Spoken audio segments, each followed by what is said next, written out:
Sobrang gandang araw mga ka-Best Buys at nandito nga tayo sa Bungabong Oriental Mindoro. I-deliver tayo ng 12,000 STRA diesel generator kay Sir Edgardo Lastimosa. At dahil nga medyo may kabigatan yung ating PK12,000 STRA, ay dapat mga hanggang 6 na tao ang magbubuhat dito. Around 215 kilos ang timbang nito, lamang siya ng 50 kilos sa ating 10 kVA. And dahil nga delivery and installation ang package natin dito, ay sinimulan na agad natin yung pagsiset up ng ETS. Ito nga at nakamount na agad yung ating automatic transfer switch. Ngayon naman ay i-prepare natin ng generator at lagyan natin ng diesel.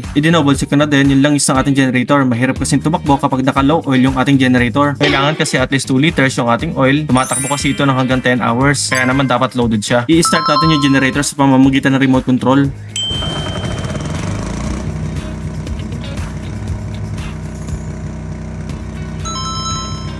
At i-off naman natin sa pamamagitan ng remote control din.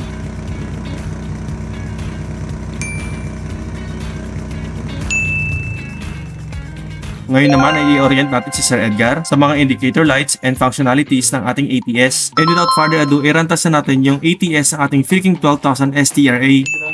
Kinat natin yung supply ng Ormeco. Dapat mabubuhay ng kusa yung ating generator. Alright! Ngayon naman ay hintayin natin yung supply ng power from the generator.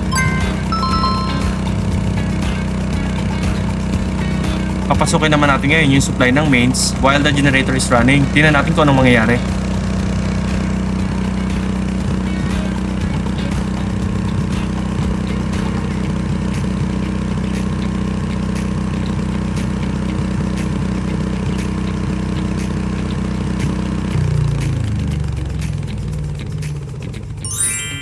Ayun nga at nag-automatic shutdown yung ating generator.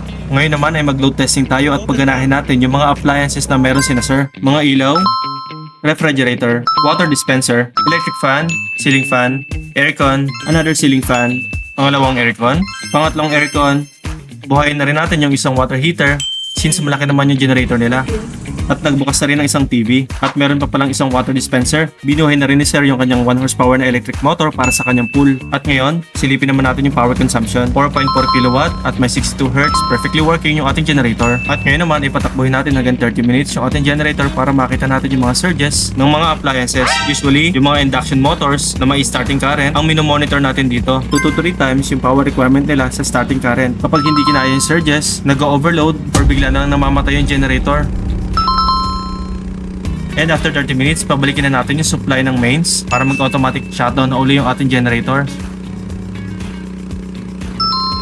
Maraming salamat Mr. and Mrs. Lastimosa ng Bungabong Oriental Mindoro sa pag-avail ng Philking 12,000 STRA. Maraming salamat mga ka-Best Buys. Mag-ingat po tayo palagi. God bless po.